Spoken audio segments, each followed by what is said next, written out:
need to mix. We're good. Good. Great.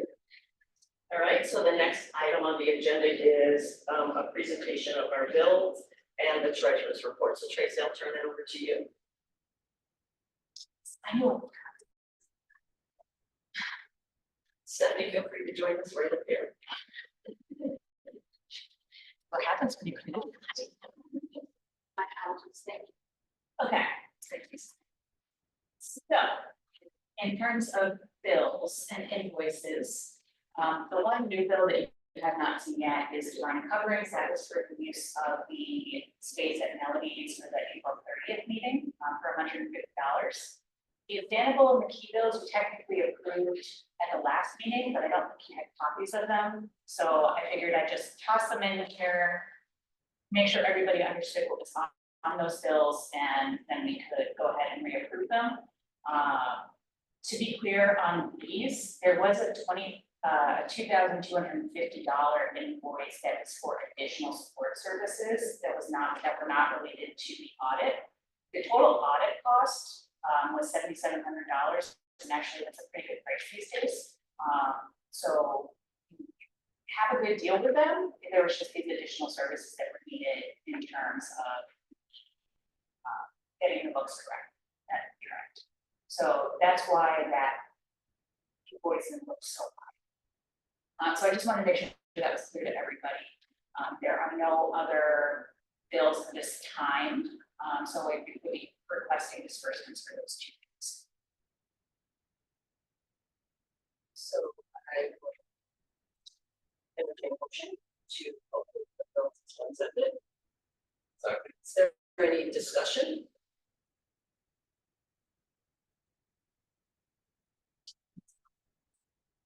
Hearing none, I'll call the question. All those in favor?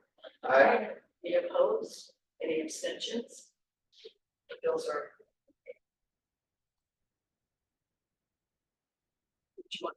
The next item on the agenda is new business, and it's the RJC ST60 extension request. Tracy will be preparing that, and Ryan, I'm sure you're here for that purpose. I was feeling that for you. Great. So Tracy, would you please present this to the board? And Rob, you can support us. Indeed. So Rob has prepared a resolution. RJC submitted a letter requesting an extension to their sales tax, their ST60, which is their sales tax exemption. They're not requesting any additional funding or exemptions. They just need a little extra time to finish up the project. It was outlined in the letter, but I'll let Ryan speak to it. And so essentially this resolution would be to provide an extra year, which would be the 3-year maximum payment check for the ST60. And we'll go through what April 2024, is that right, for 2025? Yeah. May 1st, 2025. So again, no additional benefit, just additional time. So Ryan, if you have anything to add about how the project's going and. Yeah, the project's going really well. Just the couple of things we're going to look at. We pretty much finished up most of the project last year. We still have some paintings, some signage, nice little things that are just should have well for that timeline.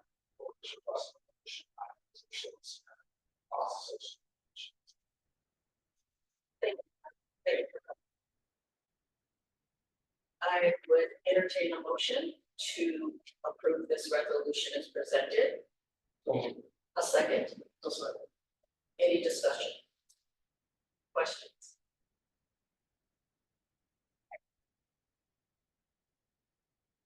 Being none, all those in favor? Aye. Any opposed?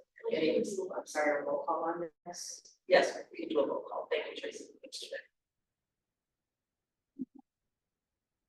Whenever McLeod, Yes. when Andre is excused, Terry Petty, Yes. Mayor Gino, Aye. Tina Mayor is excused, Lovell, Aye. Stephanie Leon, Karen Walker. Yes. Passes unanimously. It's to support you with this came up with it. You're welcome. So we'll work with you on any paperwork that's needed. I think it's mostly on our side, right? So, we'll get you the updated certificate when it's filed. And you're welcome to stay because it's a public meeting, but you also don't have to. Well, I very appreciate you guys. Thank you very much. Thank you very much. Nice to meet you in person, Ryan. I think we were on Zoom the last time I saw you. Thank you. Nice to meet you. Great, so we are going to go into the unfinished business section of our agenda. I just want to thank MRB through our consultant Tracy for really taking a look at some things that were undone. Kara prepared a pretty detailed to-do list, so she did send us an email. But there are a couple of other things that we're going to be talking about tonight. Under unfinished. Just at some point, can we circle back to the treasurer's report? Sure. It doesn't have to be right this second, but. I can go bring this second. Okay. I think what we were really wanting to focus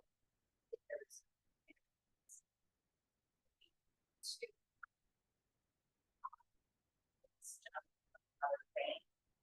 So there.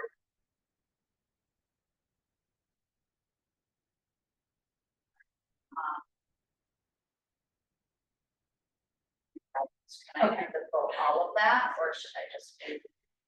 Yeah, so I think the first thing is just making sure we have access to our accounts, and that we have appropriate online access. So I'll start there. So that was sign up. Right now it's not off here, so continue, and that's fine. We can add or something else. I'm fine either way. I was here when I decided for Bob to do that, and I'm not sure if it's here in our bylaw that it was the city treasurer for even.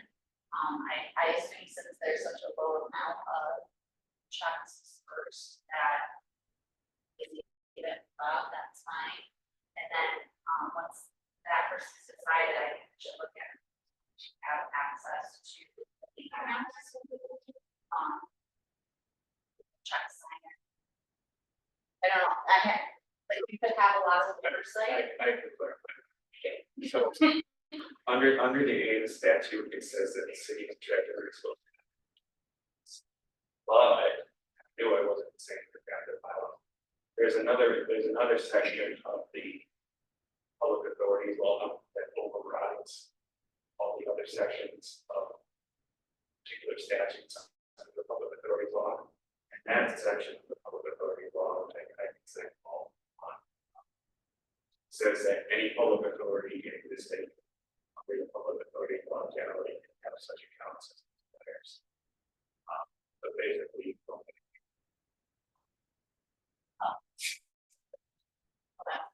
In the past, who is that, who's our signer currently? that's what the specific is.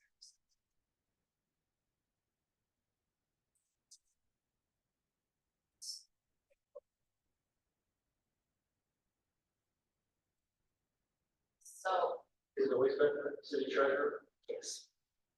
which seems to have been working fine, like with the low volume of it, I think that's fine. As far as, so he's supposed to have full access to. That makes sense. But you can put out. Because I was almost thinking the signer would not have online access.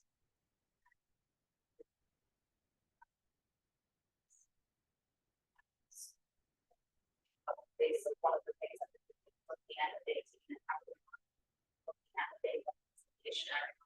So I don't know if I would need the online access, but probably, I mean, that's okay to have. Back up, No, Tessa, in your capacity as treasurer, I'm curious about whether or not you have a point of view about this. And I would encourage you to share that because we trust your expertise in this space. So what would you say what would you recommend? I mean, I think I think if I'm Bob as treasurer, Tracy, and I would have access to the online accounts and we would be able to expect them to report that the dates, see that they And that also is in alignment with one of our corrective action strategies. So would someone, does that need to come forward as a motion because it's coming out of the trend? Should. I just want to look at the bylaws. So, you just Karen, can you narrate it? Because once we have a motion and a second, then we can bring that forward as part of the discussion. So, Tess, you want to frame the motion? Motion to keep Bob as the child signer. Yeah. Allow Tracy to contact the current lady to call professions so that she can get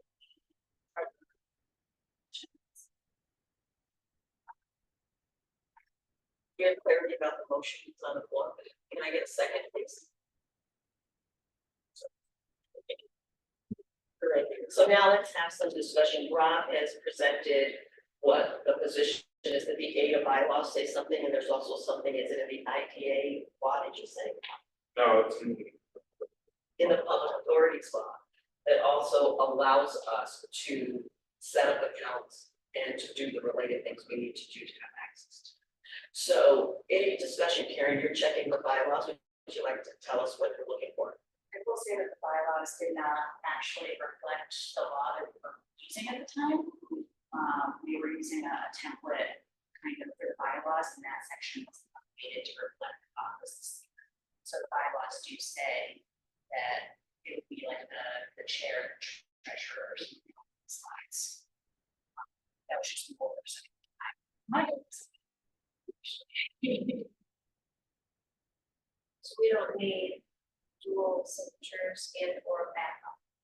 So we all feel comfortable with having this one. And does that mean that it's way or circumstance inside? Or we stop or can we get around that? So Is it Bob as the city treasurer is the signer? So he does city treasurer does that, so from a legal perspective, yes, from a bank perspective.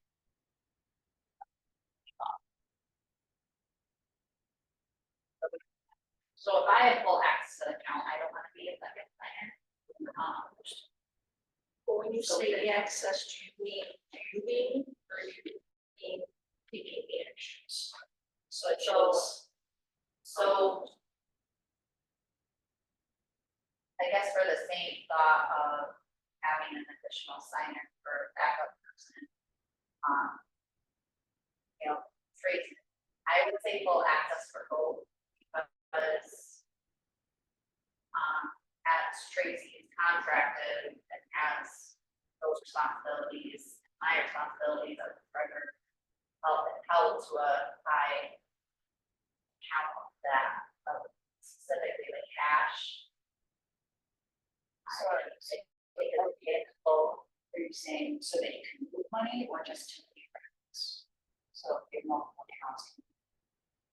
So I would want information only. Yeah, I'm comfortable. you would have information. Okay, yeah, so you would have information only. And I'm sorry, I like getting caught up because like, I just don't know how much other than transferring to like that, the in and out. yeah, well, I feel comfortable because it's not broken like I said, with having Bob is the sole signer of checks. It goes back to when I was with your office, that 1983, 84 something. But the ADA bylaws, section 6 of Article 1 says all checks, drafts, and other orders for payment of money out of funds of ADA, notes or other evidences or benefits of ADA shall be signed on behalf of ADA by the chairperson. So that would be, so that was a deviation that happened in 2018. Prior to that, it was by the city treasurer.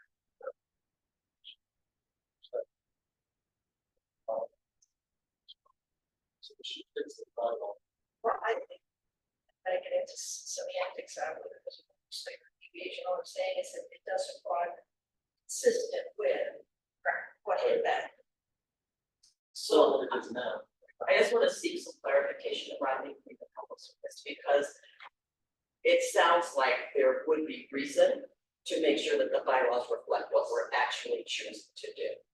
I see that as a related matter, but a bit separate from where we are right now. So I might want to at least get to some understanding and agreement about this, and then entertain if we need it. It needs to be in the form of a motion, just a motion to update the bylaws, unless you think we should do this in reverse or what would be the place. What I suggested would be to. What is. To make an adjustment to the bylaws. Okay, so at this point, Chad, would you please restate what you had on the floor as the motion?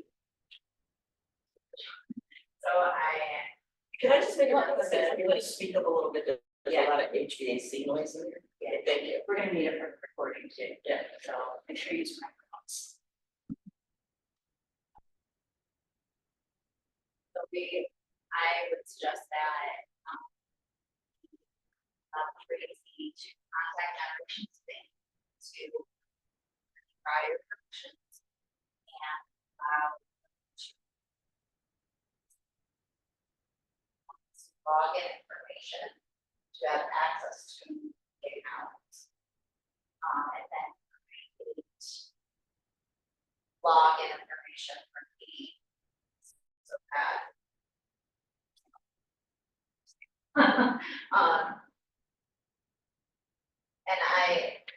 And it would, so just viewing only access, because even if we do it. Period. I mean, even, but so, just to clarify. I do think if there are transfers or anything, like we would just do a check and have Bob sign and do it, so we don't really need to do anything online other than view statements. That, Yeah, you can do it. so that.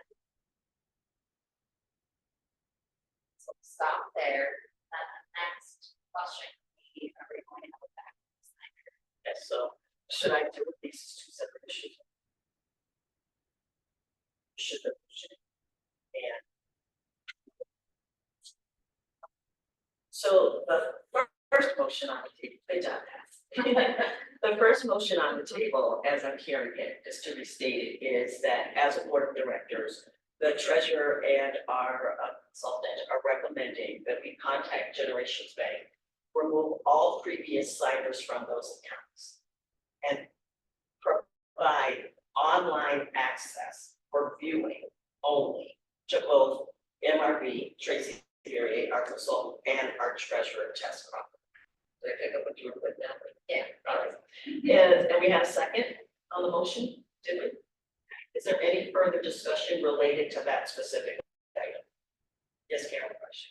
Why are we moving from Generations? We're not. No, we're asking Generation 3 prior to. Just to remove, not to physically remove the line. Any other questions? Comments, concerns? Everyone understand the motion? Being there's no further discussion, I'm gonna call the question. Does this need to be a roll call, Trace, or can we just do it? All those in favor? Aye. Any opposed? Any abstentions? Good work, Tess.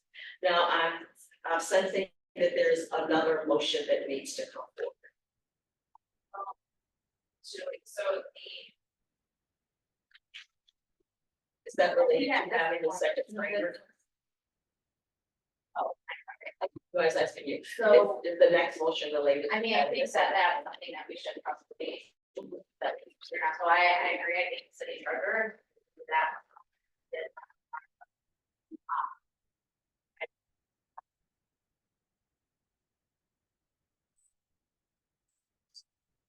Through the lens of best practice test and your expertise, is that a good practice for us to have? Yeah. I didn't, and like I said, I know like treasurer probably something like that, but we like sections, but.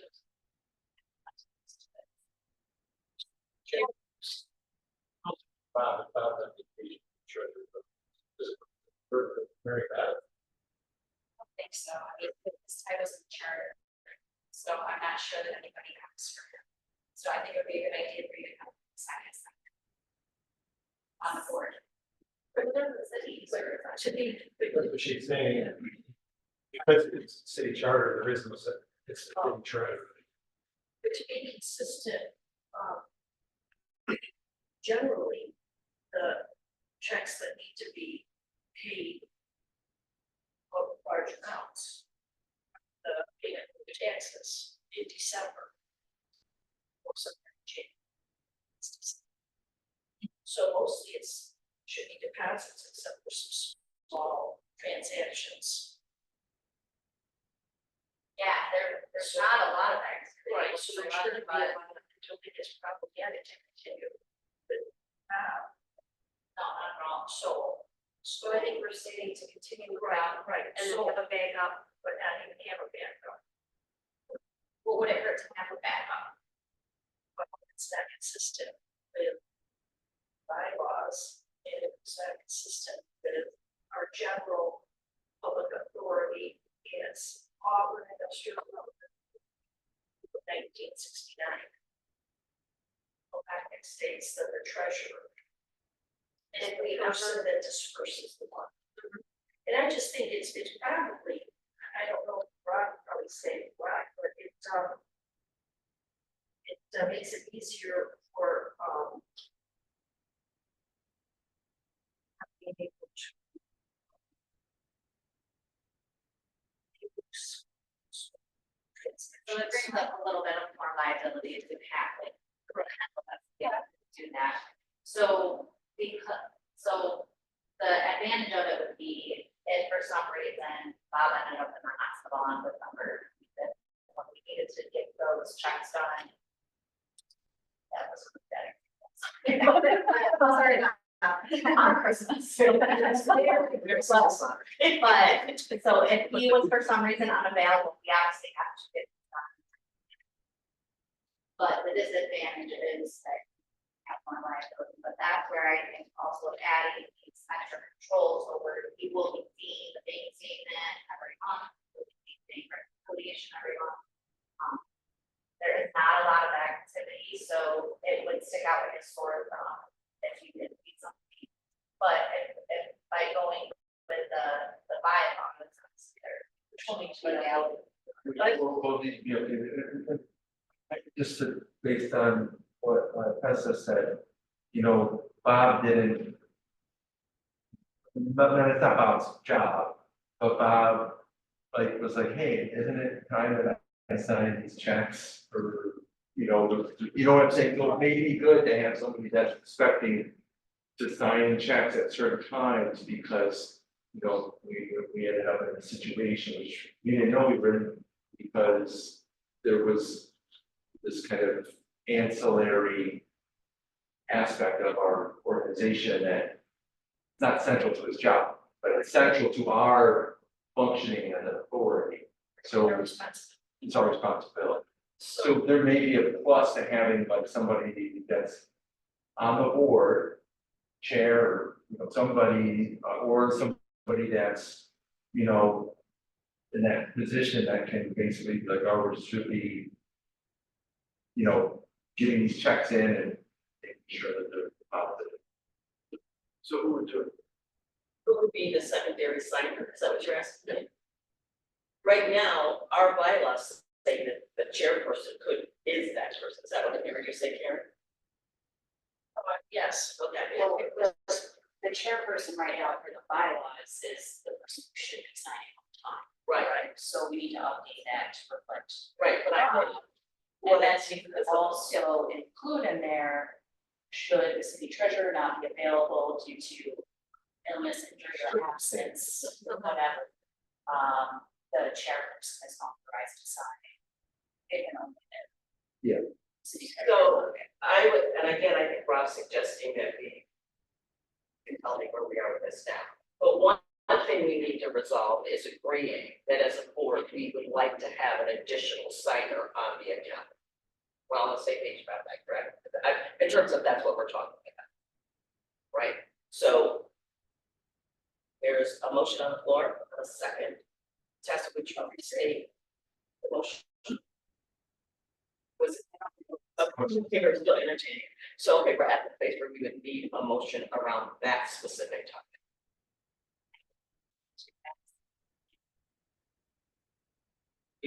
Should we indicate who we think that is? Yeah, I think so. I would just, yeah, I say the city attorney, signer, chairperson. so there's a motion on the floor that in terms of signers on our account, that we would continue with having the city treasurer be the primary signer. And then add the ADA board chair as the secondary signer. And, I just get the secondary, this is a board treasurer. I think.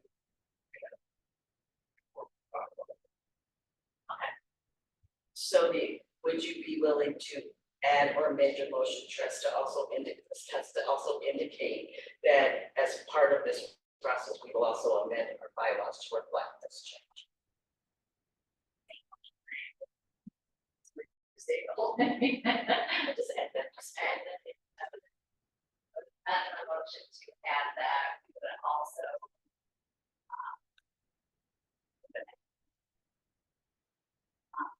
That bylaws to state that city.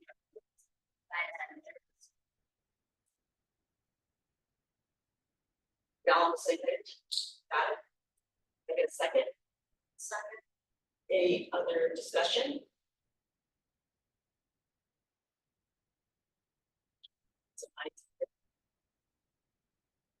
Question? All those in favor? Any opposition? Opposed? And any abstentions? Thank you very much. It passes.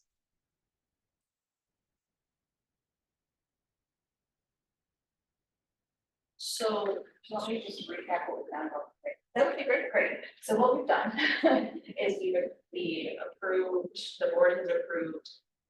City treasurer is the primary signer, chair is the backup, in the case the city treasurer is not available. Providing informational online access to Tessa and myself, and removing all prior online access. Accounts. That's where we are so far, and amending the bylaws supporting the accounts of signers. We're all clear. That's what we did. The vote, right? Okay, great. Is there anything else from the treasurer's report? As Tracy was working with Karen, there's the things to do, it was mentioned that he made and mine. So I think solution. Contact mine to determine.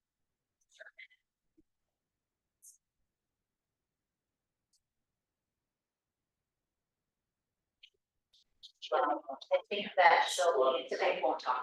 Yeah, I think she'll need minutes and that will do it.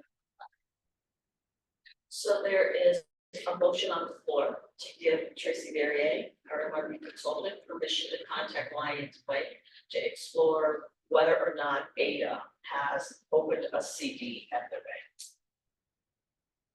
Got motions, a second. Any discussion?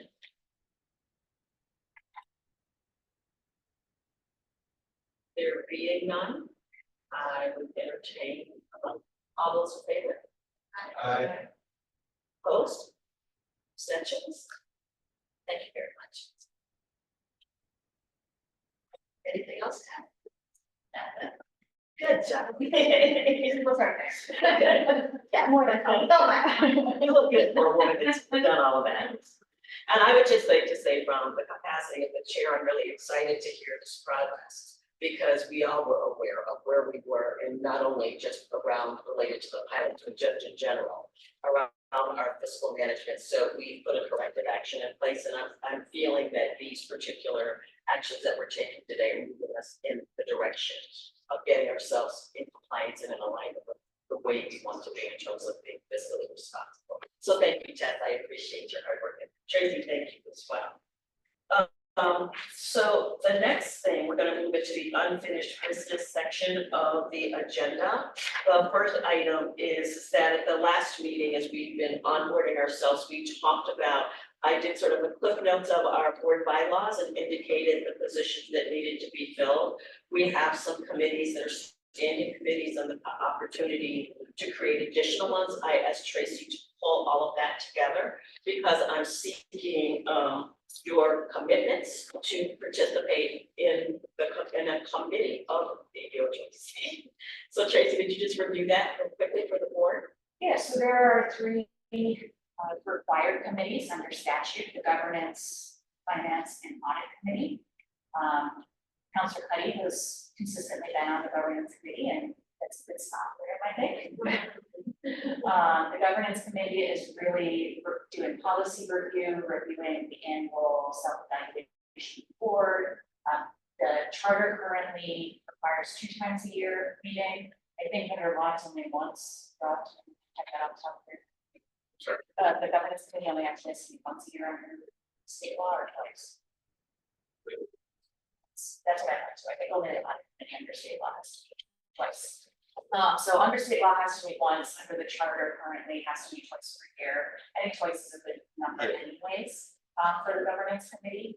And so currently, we need 3 members on this board. Like I said, a lot of policy review, best practices, reporting back on those types of things.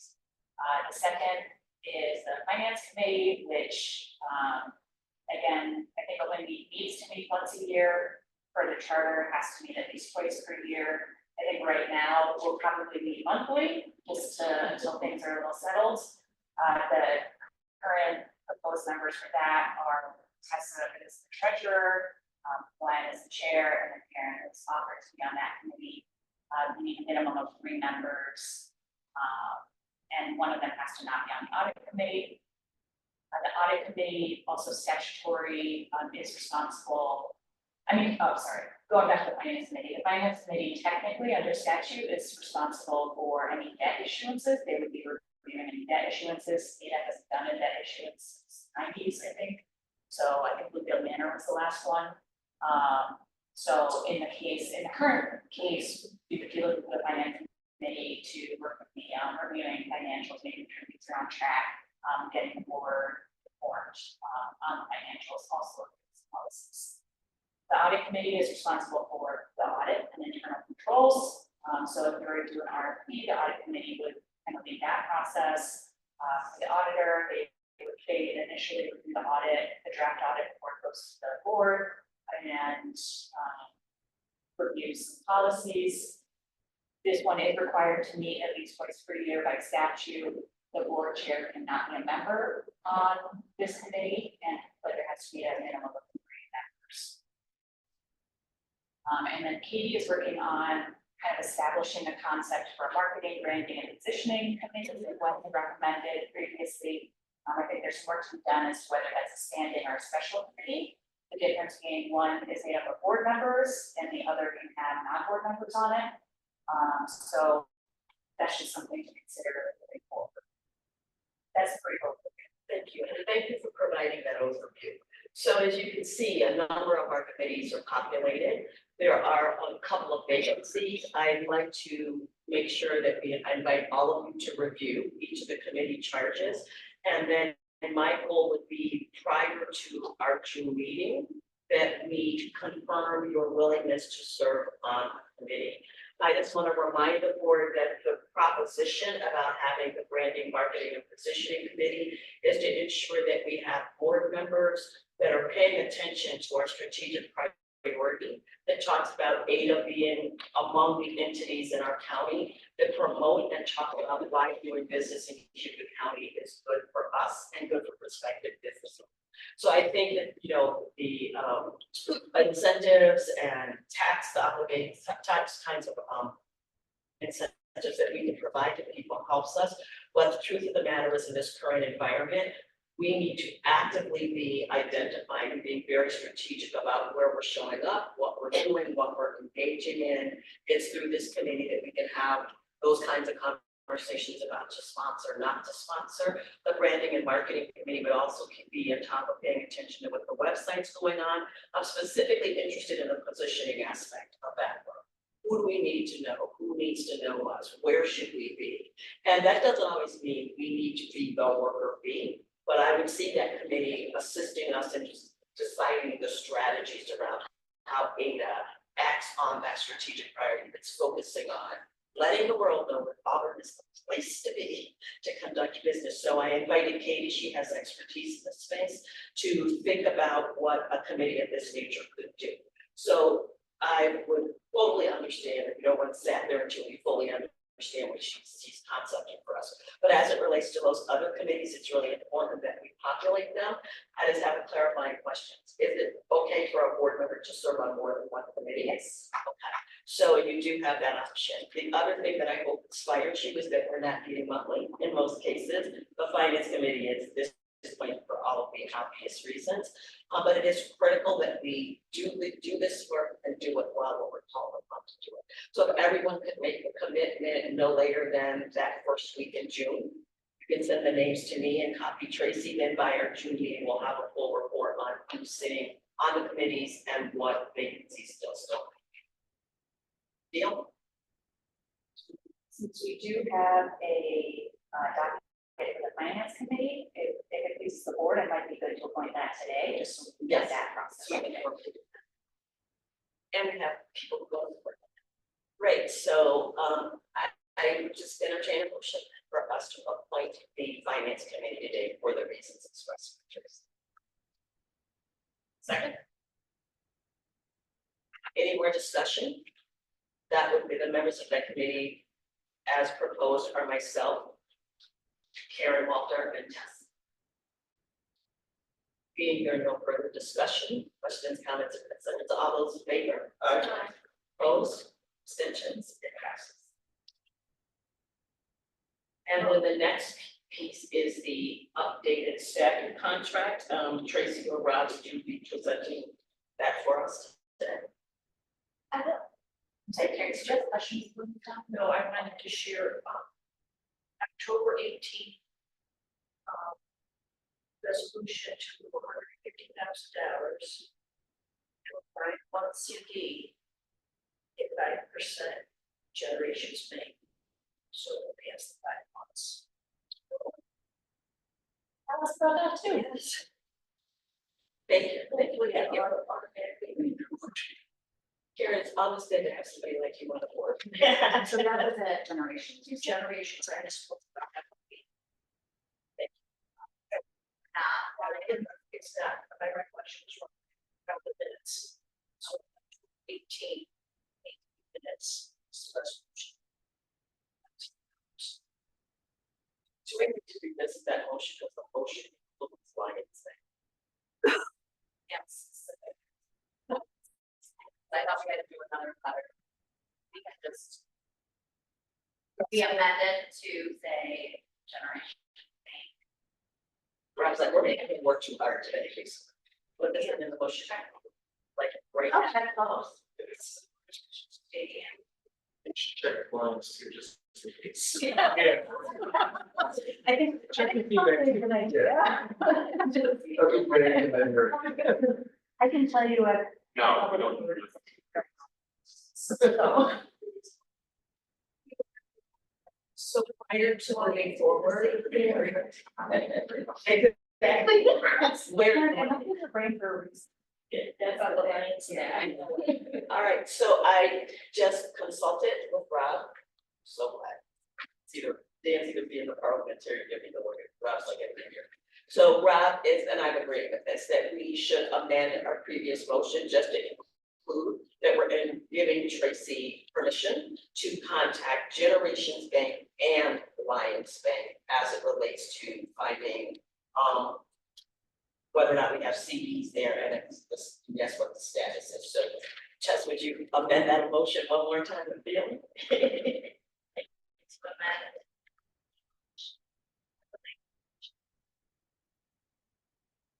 It's amend the motion to include generation thing. To to give Tracy access. Last.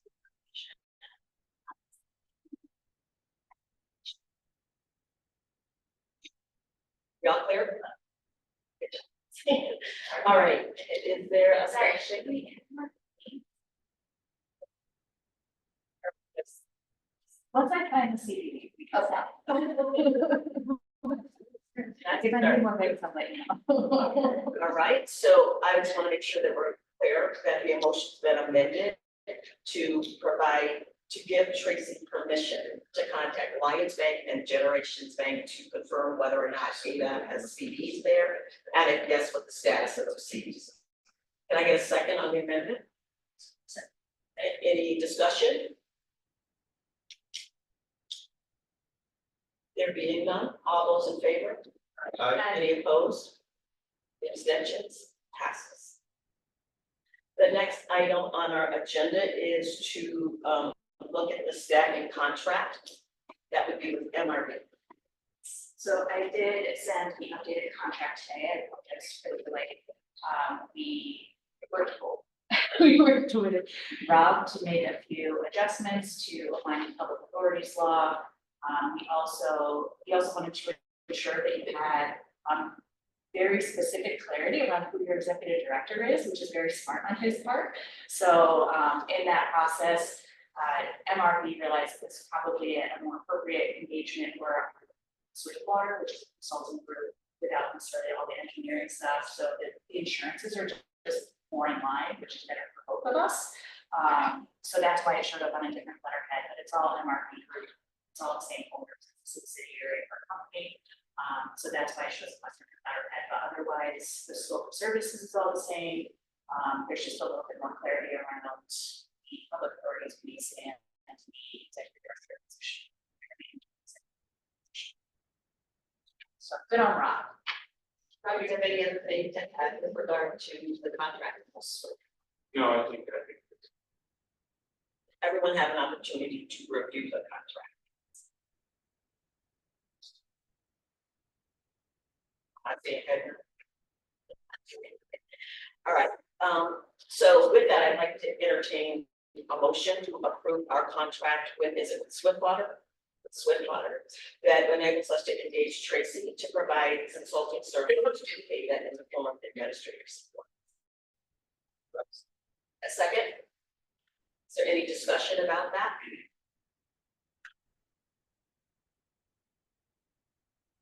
Great. With that said, I'm going to call the vote. All right, all those in favor? Aye. Any opposed? Any abstentions? It passes. Thank you, Tracy and Rob. And Tracy, we're very honored that your company is willing to go into business with the Auburn Industrial Development Authority. You can let them know that I think they're the right company at the right time to get us the support that we need. All right, thank you so much. And Cynthia, thank you for joining us this evening. As you know, that we've been in the process of actively educating ourselves about really important things that we as the board of directors need to know. Thank you, Dan. Need to know as it relates to our own functioning, who we are, what we do, and what we're legally allowed to do and called to do. And there's other pieces of this. Our last meeting, the board education piece, was ensuring that we understood the board positions, the committees. As we see today, we're taking that a step further. Now that we have that understanding, I'm inviting everyone to populate the committee so we can conduct the business of CEDA. The other thing that's critically important to us, Gwen's point of view, is that our economic development environment is changing and transitioning. And as we're all aware, just from being residents of the community and monitoring what's going on in our world, that recently our partner, CEDA, engaged a consulting firm, Camoin, to do a comprehensive study of the economic development environment and the role that CEDA plays within that. That's of significance to us because CEDA was providing support to ADA through a contractual relationship. The Camoin report came forward, and part of that process inspired the CEDA board to make a very significant decision, which was to suspend that operation, but to continue to provide services to the community, to the business community, through the use of a consulting firm, our partners again at MRB. And to allow the county to start to discern and leading us the way to resetting, rethinking about, reimagining what the Cuba County economic development strategy. The firm, Camoin, created a very comprehensive report that had a related executive summary that really provided their insights and their observations about this, about what was going on. And they made a set of specific recommendations that are now being taken under consideration by the county because they are the primary funder. Of course, the mayor and his team are paying attention to it. I'm of the opinion that as a major player in the economic development processes here in Cuba County, that we have to have at least baseline understanding. And I just want to float this idea because I'm of the opinion as this environment is shifting and transforming, that it's going to be critically important for us to have a philosophy and a point of view about what happens in this environment and the role that ADA will play as this is evolving. And I think one way for us to start exploring what our philosophy and point of view is to have some understanding about what was discovered about economic development in Cuba County. So in that spirit, Tracy, thank you so much. And Cynthia, thank you for facilitating our ability to have access to the Camoin report. And tonight, I just want to give Cynthia an opportunity to maybe set the stage. And then Tracy, you pointed us to some specific pages. So what would you like to say as we get into this? Sorry, I just would like to remind you, Jenny was gonna do some restoring work updates. Oh, I'm sorry about that, yeah. And she does have another commitment. Well, no problem. Let's do that first. Right ahead, Jenny. I'm just applying to the agenda. Sorry. That's why you're here. I need you in my life. Jenny, I'm so sorry. Thank you, Jenny. I understand ADA was interested in an update on the city's Restore New York projects. During Restore New York Round 7 last year, the city was successful in obtaining 2 awards. One is in the special project category, and that award was for $8.5 million for the redevelopment of 151 Orchard Street, currently owned by a company named Alstom, but formerly known as Bombardier. So right now, the new owners of the company, Alstom, have partnered with Pyramid and Cushman Wakefield to list the property for sale. They issued a call for offers with a deadline of February 15, 2024. Offers were received and are currently under review with Alstom Corporate. And in the meantime, the city has been moving forward with ESD grant compliance requirements, anything that we can do. We have received a letter of no effect from New York State Historic Preservation Office, or SHPO. So this is good news on that, so that piece is checked off. And then until the property is sold and an end use is determined, we're unable to start the secret process. So we're waiting to hear from Alstom and their decision on a sale. So that's where we are on that particular project. And the second award was for $1.12 million for 22 East Genesee Street. That is owned by an entity, real estate entity of the Bartlett family. That project also has $625,000 in DRI funding.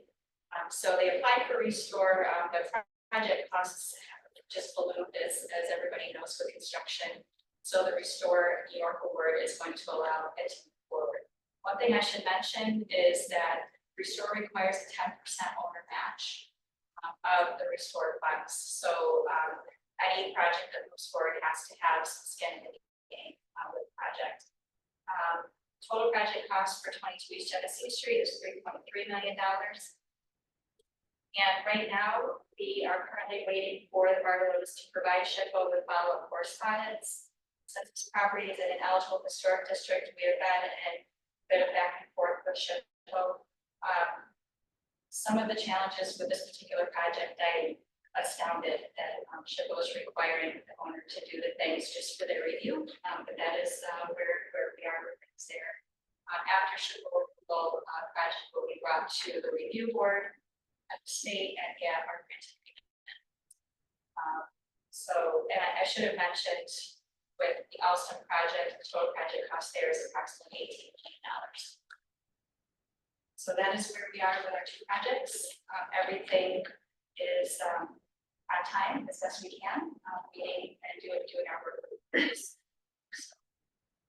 I'll just mention quick, we are applying for a grant in round 8 to try to assist 120 Genesee Street, which is the former Shown Now Trust Building. That was submitted in round 7 and is not funded. And Tracy, just for the record, if you could stay in touch with Jenny, I would like to add a spot on our agenda as needed for say updates related to things that we need to know about our projects that are specific to. So that I just don't fly by. Right, that's a good point too, because the Alston project or the former Montmartre facility, whatever end user comes around, it's pretty clear that they may need data incentives for the project. So I can see you mix on that. So we can just, Jenny, to the place of mobility or availability. And I'll just let Tracy and you can all stay in touch about what it's important to have you here, but I want to make sure that we provide that opportunity on a regular basis, and then if something's there, it's there. If not, Jenny, go home. Jenny, thank you for all you do. I really appreciate it. Sorry, I just have a quick question. So they had to receive offers by February 15th. Do they have to accept an offer by a certain time? I mean, they're the owner. They can choose to accept an offer or reject all the offers. So they're a huge company. So I think their real estate team is working in their. I think. Anything else? Jenny, before she goes. Thank you so much, Jenny. I appreciate it. That's okay. Great. So I did set the stage for this next conversation. And I'd like to also set the context for this, because as we've been watching this unfold, we've all expressed having a whole series of feelings and reactions and thoughts about what happened with CEDA, right? And what I really hope that we can do today, I'm never about suppressing points of view, but I really would like to spend the majority of this time tonight allowing Cynthia to talk to us about CEDA's receipt of this report. I want to let you know that it is for public information now, which is why we all have it, and the county is taking it under consideration. We're all waiting to see what the county is going to do in response to this, but for tonight, we've invited Cynthia to join us. And then Tracy, you pointed to some specific pages that you wanted us to focus on with Cynthia as well. I didn't come with any prepared summary or documents. I was assuming that you had seen it. Right. And here to answer your questions as best I can. And we should start with what Tracy's. Well, I might open it, Tracy, because it's a lot, right? But I'm just hoping that you all have the opportunity. I guess from my perspective and our perspective, I'm just curious about what your general reaction was to what the board's general reaction was to the report. All answers are correct. I could just be nosy. But any general reactions to the report?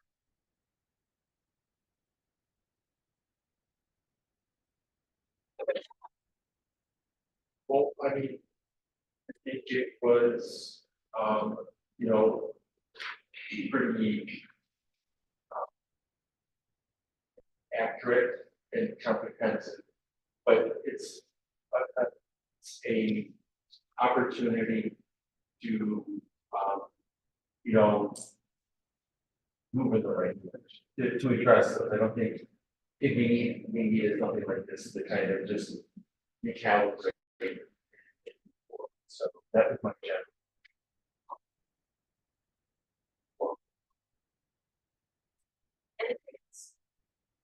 The general reaction. I looked at it and thought, I was actually surprised at statistics. Like I mean, even like the median income. Working in a school district, I see really just, you know, we're focused on different areas and recognizing that we have a lot of people in the family. So this really eye-opening and a reminder that there's a lot of potential and there's a lot of equity that can go into improving.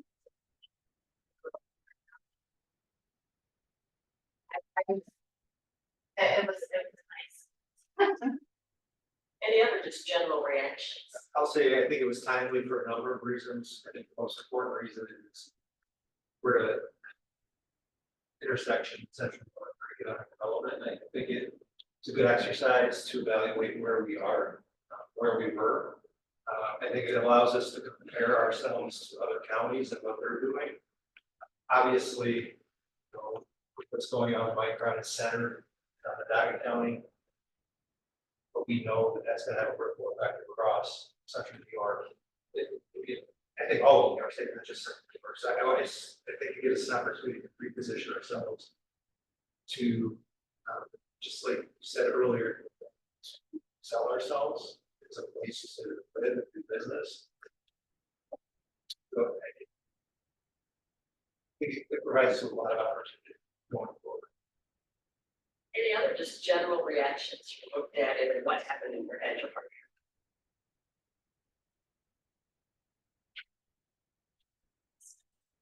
I appreciate the information, professionalism that was presented. It made it easier to follow through. Thank you. Cynthia, would you like to speak to just quickly anything about the general reaction that you're experiencing in your capacity as vice president of the CEDA? Vice Chair, yeah. Vice chair, yes. Well, I've only gotten input really from the other board members of CEDA, and obviously we have taken it very seriously and just started to totally restructure. This time, as you mentioned, the breaking up or giving legislators time to redigest and what they want to see happen next. This time, we can continue to provide services to businesses that are calling, businesses that are calling up. And Jenny and I are in contact with the city. Tracy and I first started contact with IPA and CCIPA. Items that need to be addressed. So it feels like a holding pattern, and for us to maintain the reputation of CEDA outside our community and inside our community. The first calls that I received were, "Oh, we thought you were closed, so we're so happy that there's somebody answering the phone." So hopefully we've gotten over that hurdle that we're not closed. Michelle Aaron is at the office from the SPDC, so someone can speak with and sit down, but they came in at our office at 2 State Street. And then Phillips from LRD is catching all the different calls.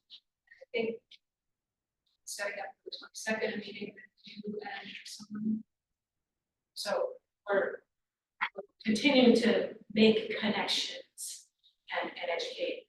And on June 25th, CEDA is sponsoring a training on consolidated funding applications at the Paylix Mall. That will be at 10 a.m. And folks from region, state ESD region will be here to present that training. As Tracy sent the document to us, she pointed us to some specific pages. And Tracy, what I'd like for you to do would be to share the pages, and then maybe speak a little bit from your perspective about why you feel it's important for us to look at these particular things. Sure, so I printed out the executive summary just because it's the executive summary. Exactly. This section here, the stakeholder input, particularly the partnership evaluation, I thought was important to speak specifically to how the different organizations that are involved in economic development we're interacting with CEDA and perhaps should considering moving forward and kind of the feedback on those relationships. So I thought this was important from that perspective. Obviously, industrial authorities in particular, but just this is a good overview of what was heard in terms of how these organizations play together and how they were viewed previously. So that's why I pointed to this section. The next section I pointed to was the economic development perspective, which is when we had talked about this as kind of a This was a big part of the presentation that Camoin did for the legislature to talk about how are we doing economic development, or how have we been doing economic development versus what are other communities doing now. And I do think that Cuyahoga County has started to make this transition, and we've been working at getting this ball rolling. It just hasn't fully been accepted as the new model, and it's basically moving from the idea of going out and landing that big prospect to a more homegrown approach, relying on small and medium-sized businesses, locally owned businesses, entrepreneurs, and looking at economic development just a little bit more broadly. Because economic development has turned, as I go to all these conferences, what's happening is economic development is looking at business and economic health more holistically. The big thing right now is housing, because what we're hearing from employers is that they can't get people because the people can't find places to live, or affordable places to live, or quality places to live. Sometimes there's attributes there.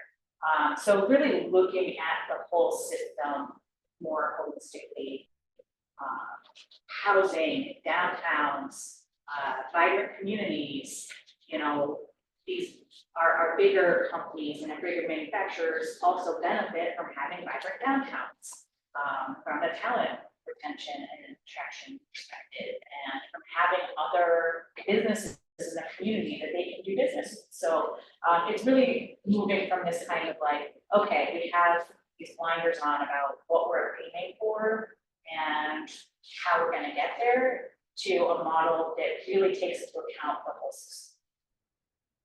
So that was something that, And I've seen this presentation over a period of time. I'm ex officio member to the CEDA board, so I've been part of that process. Cynthia, I just want to say I can't thank you enough for hanging in, because it's not been an easy task to lead us through. One of the reasons that I want us to be aware of this as the ADA board, because there is new thinking about what economic development is or means, and there's also new thinking with regard, I'm going to use this because it's in our title, what does industry mean? And I've already observed, even amongst ourselves, we're an intergenerational board, there are some colleagues on the board who really think industry is what we've traditionally known and expected it to be. So in spirit, the volunteer project, for example, feels more psychologically what we are tending to do. As I'm beginning to understand more about this, they call it the difference between 20th century and 21st century approaches. Other IBAs are more involved with housing projects, and I'm actually going to be talking with Tracy and Jenny about the conversation we just had about housing. I think it would be really a relevant one for us to understand in terms of that our IBA has been involved with projects of that nature, and that we need to anticipate more of them coming the way. But in order for us to do that, we need to have some agreement around what we're talking when we're talking about industry, and this new environment is inclusive of the kinds of things that Tracy is talking about. I also sit on the Center State CEO board, and what's intriguing to me is as they're having similar conversations, every economic development conversation is now looking at the social determinants of health and how they're impacting what's going on in a community. So an adjustment that we'll be seeing as a result of this information just being in the community, I call them loving challenges for us to rethink, reframe, and reset what we really need and how that impacts the types of projects that could start coming forward and how we want to be responsive to them, of course, in complete alignment with what all of the rules, regulations, laws, and policies and practices are. But for us, we need to understand that, and as I'm formulating this idea about us having a philosophy about this, I think it will be really beneficial to us. We cannot, this is not a time for us to be haphazard, right? So it's important for me, for us to have shared understanding, shared agreement, and a point of view, so that when we're invited to the table, we can be being there as part of any of our strategic priorities. I think there's a lot of room for us to be acting on our first strategic priority about why this is a great place to be, and also advocating and encouraging all the entities to start looking for more of a collaborative. But I really want you to take a look at this because I am really intrigued by this difference, and I think that it is philosophically challenging and will be for some of our colleagues to see this transition. Mayor, do you have anything to add? I want to piggyback off of what Tracy said in relation to housing. I looked through the report, there's taglines, form the stimulating changing needs. I think that all components of CEDA and economic development really need to do a reevaluation. I know that in the past, CEDA has assisted with housing, but I don't think in the context that we need housing now. I think it coincides with city and county efforts to do a comprehensive housing study. Again, it's informed decision making. I think everybody sitting at this table grew up in an age where everybody, the goal was to grow up and own a home. That's how you build your wealth. I know my two children, they don't talk about any of them. They talk about work-life balance. They don't want to come home and mow the grass and take care of a house. They want to live in a townhouse. They're not responsible for it. It's a changing mindset. I think that if we don't evaluate where we are and change with that, we're going to miss out. So I think we're all on the same page in the sense that we have to talk about those things. And specifically, what role does ADA play in the housing need? I know in Onondaga County, that's number one conversation, housing goes down. And then I think second, workforce development, right? But you can't develop the workforce, attract the workforce if the housing. So I'm curious going forward how we, the kind of agency, fall into that discussion. And as it relates to the committee, then I'm asking Katie to, she's been committing the idea, right? But I think that from these conversations, that committee can work with us to really craft a document, what our point of view and philosophy is about the role ADA will play in this changing economic development climate, as well as we're watching our colleagues who are also on the playing field with us make the adjustments that they need to make as well. Any other thoughts about this from 20th century to 21st century points of view? And Cynthia, you're at the part, you can say anything you want. Well, I just want to offer a suggestion as ADA decides about its role, starting with the enabling legislation from New York State that allows you to operate.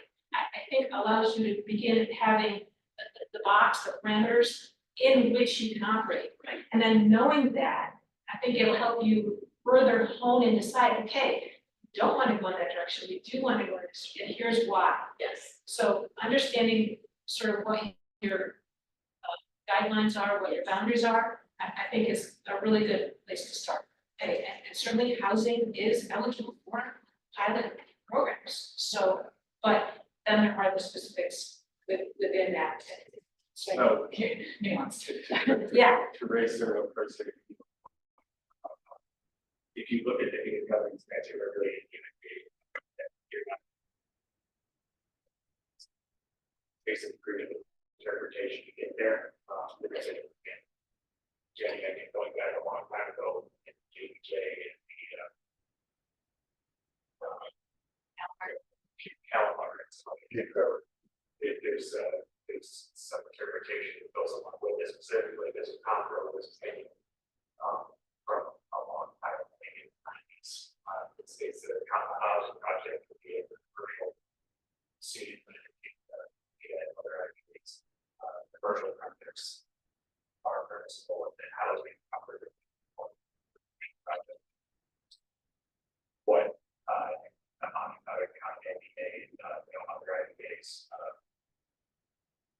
go under struggle with it can become controversial. The city outside of groups specifically also say that no activities housing that's incorrect. There is that conflict.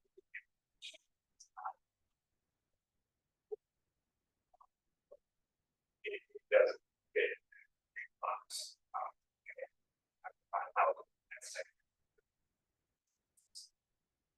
The other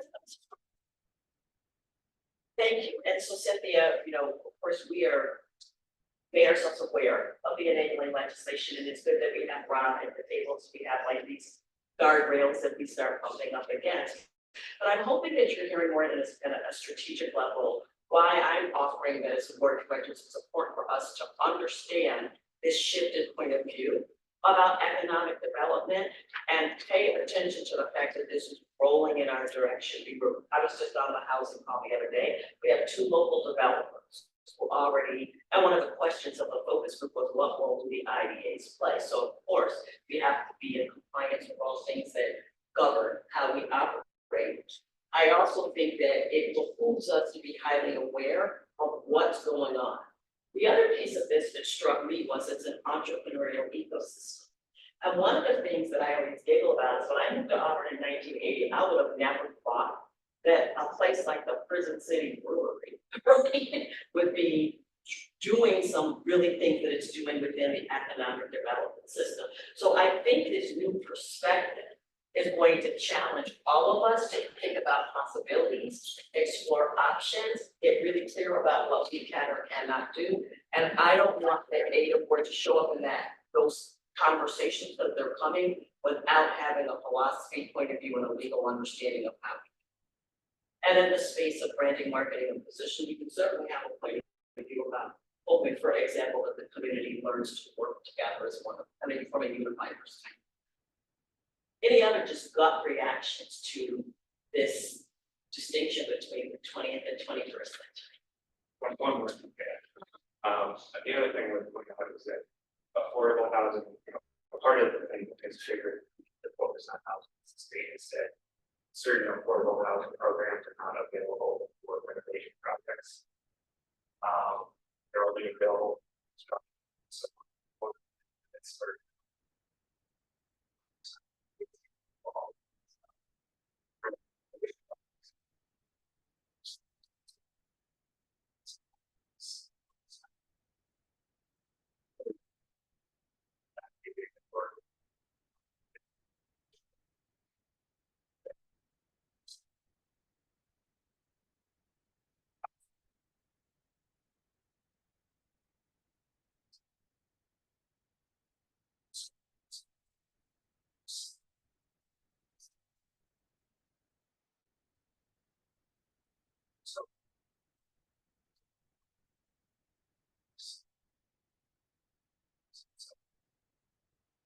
that's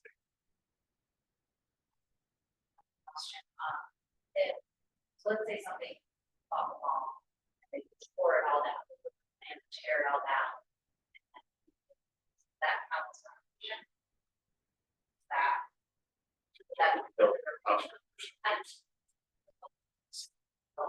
Well, the development that you're talking about, affordable housing, like, well, even if it was like, or some sort of entity that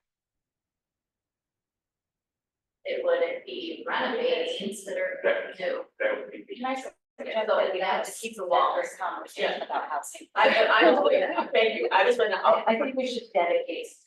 And thank you, because what I mentioned to Jenny after that phone call, that for one of our upcoming board education session, I do want us to have a more detailed conversation about housing, because as we're learning that in IDAs have been involved, are being involved. And I also want to have that conversation sort of to test where we are individually about the idea of IDAs getting involved when we can in projects that might not have been traditionally experienced as something that the IDA would do.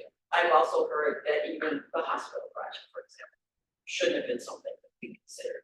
So the reason that we've kind of gone down appropriately this rabbit hole is a whole other ball of wax, is because of our needing to understand that what Camoin is putting in front of you, the county is, and they compare us, right? So when they're looking at people, economic development, I call them ecosystems around us, that those that are thriving in great part because they're making this adjustment in mindset and approach to conducting economic development. Now we know that we have one job. But we want to make sure that we understand how this one job technically can play on this playground. And then philosophically, as good community partners, making sure that we do have a plan about that. So any other thoughts about just this philosophy, Tracy? I just, since Cynthia's here, I wanted to understand to what extent the CEDA board is talking about this transition and, or are they having conversations about this transition and what does that look like except Well, it looked like, leaving all of our staff of their positions. They are all eligible to apply as positions, and again, should get funding. At this point, had one meeting since the presentation. Next Thursday is our second meeting, so we'll be continuing to have conversation. Basically, we haven't gone through every single recommendation and say yes or no, we're doing that or not, but as a whole of the report, we're saying, yes, we're pleased to receive this report and we plan to, hopefully, if we're given the opportunity, make a great deal of it. So,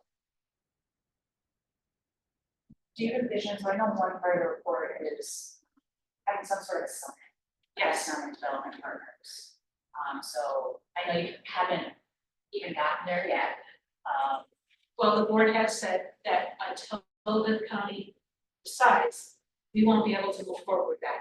Right. In terms of managing the funds that we do have, we can do what we're doing for July, and we think that's a very important priority because there isn't another entity to catch it right now. So I hope that the county says, yes, we'd like to move forward. And that, at that point, I'd like our first priority to be to hire the executive director using the job description that is in this document. I don't know if we got back to those appendices. Because as you know, our county did not have the same skill level the place as all of our staff. We have to step up and get a certified economic developer in the CEDA's executive director. And then when having this summit would be that have that in the presence of the new executive director so that together with that person creating the strategic plan moving forward with you, CCIA, county legs, city council, and CEDA. And the idea is that yes, we have to apply local meetings laws, we have to do it on a day that as many as possible could attend, but that we really seriously would like everyone to participate. And we through Tracy, getting back to you to say what works best for your schedules. Is a Saturday better? Is a day that would normally be a day off sometime so that needed to be done during the day. And we have a facilitator, a paid facilitator at that summit. And so I just want to confirm, it's my understanding that one of the primary reasons for holding that summit is because the report strongly recommends that we establish an overarching economic development goal to guide our individual and collective decision making about the work we do in this space. Is that still an important part of the summit? Yeah, that summit has to do a lot of stuff, because education is so important. To try to educate all of us to say, here's why we have to move to the integrated model. Our traditional model does not serve us any longer, and we cannot compete this way. And it doesn't serve taxpayers as well as the integrated model. So, yeah, there would be a lot of heavy lifting to do. So maybe we would just come up with an understanding of what economic development is, and not necessarily a goal, but a definition that we can all agree on. Yes. Amen. And Tracy said earlier that I agree that I think the staffs have been moving toward the integrated model, but the rest of the public, the rest of us have not been paying attention and been keyed in to that attempt. And so I think it was frustrating for them. I think it also appears to the public like a series of isolated incidences and actions and not a pattern of behavior. It's taking the community to a specific outcome. So the other reason that I think this framing is interesting and will be helpful, because it'll help us make sense of what's previously been going on and set the context for what we need to do, what we could be doing moving forward. Tracy, was there another segment of the report? As I see we're getting. Yeah, so the other sections are related to just pointing to the path forwards, the action plan. Page 55 has the overview of that action plan. And specifically noting, CEDA specifically called out in number 5.3 on page 57. So I wanted to call your attention specifically to that one, just because it's particularly pertinent to this organization. And that's regarding the fee structure for services. So I'm trying to type into that from this keyboard, and that's not how that works. So just get to page 57. So I would encourage you to look through the path forward and look through kind of the overview of that, but specifically, this 5.3 is about the contracting fees with the IDAs. And, you know, this is noted as a 60-day item, but obviously those 60, 30, 60, 90 days are dependent on a lot of things, and including the county making a decision. So It is basically from the time the county makes the decision. So just, so this is more of a Thirty, heads up. 60, 90 has. It's so just a heads up that this conversation is going to come. And, you know, it's something that perhaps you might want to have some preparatory conversations about, to make sure that we're prepared to have that conversation. So I have a question. You said that you're getting ready to get a second meeting. Is there a second meeting in the legislature? No, tomorrow on second board meeting. And then, is the legislator given any timeline as to when they'd like to get it? Correct. Okay. The other thing that the report speaks to is that ideally it would be in the best interest of economic development in Union County for both IDAs to come back under the umbrella of a one-stop shop model, right? So we're all saying that it's CEDA because CEDA is what it has been, and they're also recommending that we not change the name of the entity, but really explore how to enhance and improve its operations. Now, mind you, all of these are recommendations. Our primary partner for that, for CEDA itself, is allowing the county chair to have conversations internally with the legislature to see what they're doing around funding. But that's the other thing that we want to be thinking about together, that one of the calls to action or recommendations is that both IDAs would come back under the umbrella of CEDA, our one-stop shop. And they're proposing that that's important to happen because of the signal it sends to external companies wanting to come in. So one of the first things you saw was that we need to create a unifying front. And so as you can see, these recommendations are easy to read, but they're gonna be a lot harder to bring to fruition, right? There's all kinds of dynamics at play. Anything else, Tracy, that you wanted to point us to? Just to conclude this and then just point you to something else on the agenda. Again, my goal is, while we're sitting in this ambiguity, is for us to educate ourselves, be a high functioning, position ourselves to be high functioning, and to continue to be highly aware of what's currently going on our economic development landscape. And as this transformation is coming forward, to be very thoughtful within our context and about the role this IDA will play, needs to play in the ongoing transformation and the reimagining of what economic development is, what that should look like, and how we will manifest that through the existing organizations. I do encourage you to continue reading the report. There's a lot. The executive summary kind of speaks to it. The other piece that I would encourage you to pay attention to is the difference in funding from county legislatures between like-sized counties around us and Cayuga County. I'm hearing from my colleagues on the ledge that was kind of shocking for them to see just how small the investment is that our county is making in economic development. So part of what's happening in the county is working through.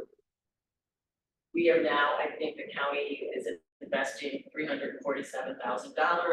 Ideally, I think they said it should be minimally something around $750,000. But if you look at this slide right here, you can see per capita, what Wayne County, Tompkins County, Oswego County, Portland County are per capita investing. What the US comparative average is, then there's Cayuga County. So that even mindset, right? There's a mindset at play around funding economic development. So this report I'm observing is causing good disruption and creating, as the mayor said, great opportunities for us to be really thoughtful and reflect about the path.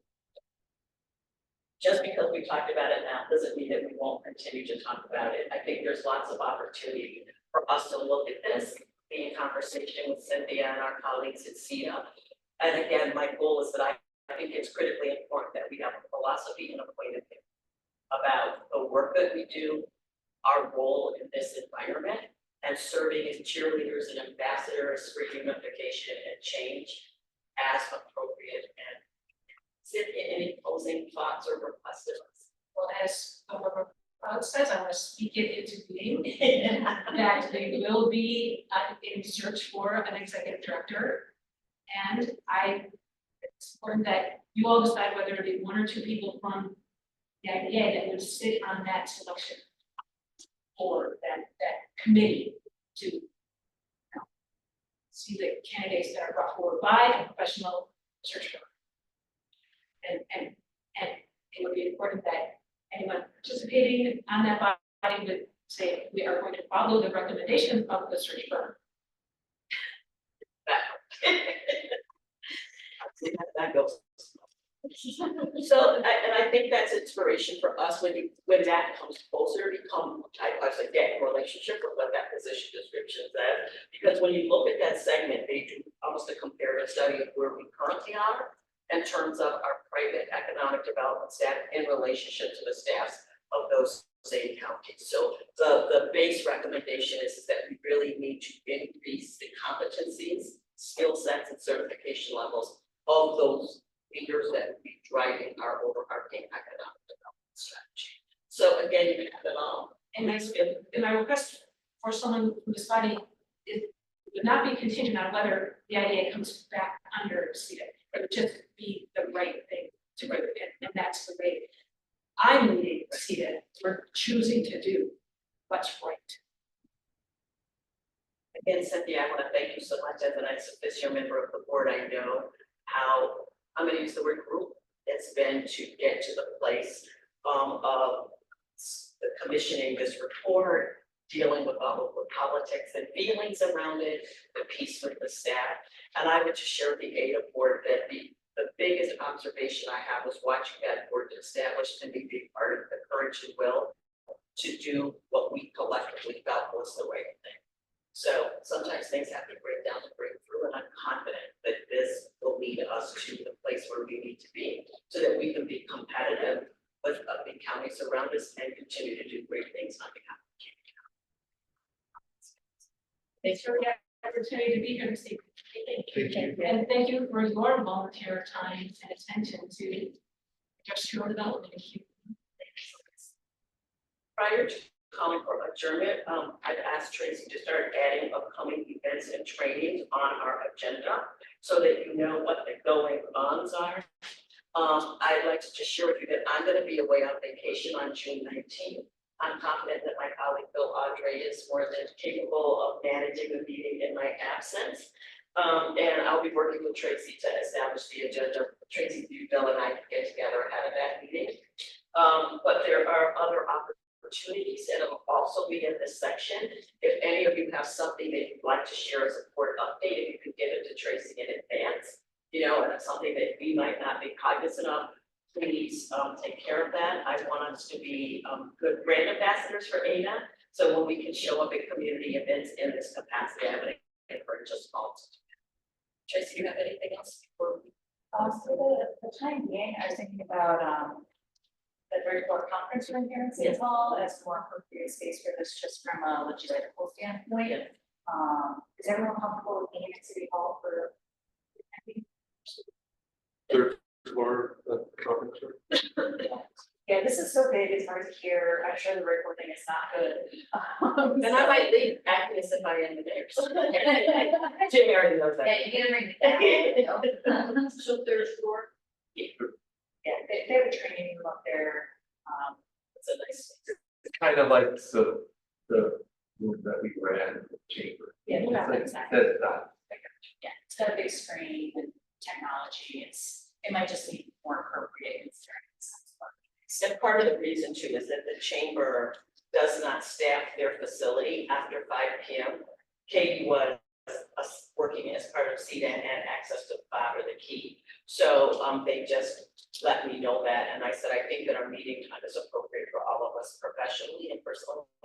And that, Mayor, thank you for allowing us to shift the meetings here, and the third floor conference room will accommodate that. Everybody know how to find me? Also, I'm always open to your feedback about my leadership style, and when it helps or hinders, please let me know. And onward and upward, I'm really proud of us, so I would entertain, if there's nothing else to come before us, I'll motion to adjourn. Karen, did you say? okay, are we going to have a separate checking account for private money? I need to figure out our current Yeah. banking account. So there was the finance, we talked about Yeah. that. I didn't know. So that I had a couple of other items. Currently, our yes, minutes are on tape room in the chamber. Is that a safe, I mean, is there a place that we should move that, or is that? So tape room is a website. It's our website. Yeah, we're good. Okay, we're good. We just need to get the credentials. Okay. oh geez, we don't have that. No. Okay, all right, this is nice resource. Yes. Yeah. Dan might have it, if we, I guess, Dan level. Oh, no. Oh, great. Yeah, Dan's the one that's been doing all, so I would go to him first, so that's why I think we got. It's so investigative, it's pretty. Yeah, Frank, he's like, yeah. The way And the only thing else I wanted to get is that, on the city website, there's CEDA is a board, but when you click on it, it doesn't go anyplace. And, whatever's going to be on there, whether it's board members or whether it's going to be, contact information, whatever you think is appropriate. But that's, So it's a dead link. yes. And Karen is raising this in part because I've tasked her, Kate, to be Tracy's partner in making sure that we bring our website up to compliance. And that we make sure that it is current and to date, just through our own board education, we've noticed that, so. Absolutely, Karen, thank you for doing that. It's not a criticism, it's not. Oh, Good. I've even think. Yeah, we, Yeah. no, it's all there. Rob, you have anything to come before? And then probably. How do we do here? I'm like, I'm saying what around all the time. It's like, fine. Okay. So, all right, so, onward and upward, I'll entertain a motion to adjourn the meeting. So. A second. Any discussion? I think so. All those in favor? Aye. Great job. We're doing all the things. Thank you so much. I appreciate it. Yeah, like a question, like I sent it in a statement. One thing, someone's concerned and then reason saying. It's a full laundry, so it's not deep. Okay, and then it'll go, okay, I just, because I figured it was just gonna be something. Quickly, full on letterhead, so she went through it, and then there's a copy of it. It could be something that David. It's really on purpose. I'll send it to you. If I had to put the 911 check, I'm gonna think about it. I know, right? You're not ready.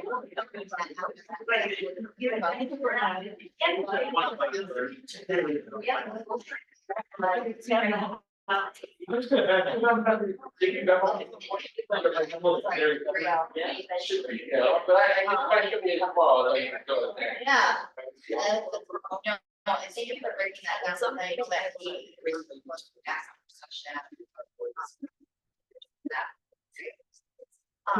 So I'm thinking this is kind of like, it looks forward, so she's like, everything is. Yep.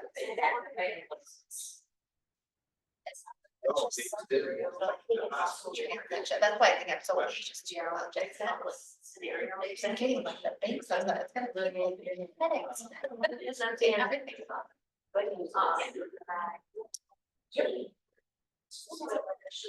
Tracy, we're not. It's not recorded. What I said, that's. Sign. Done.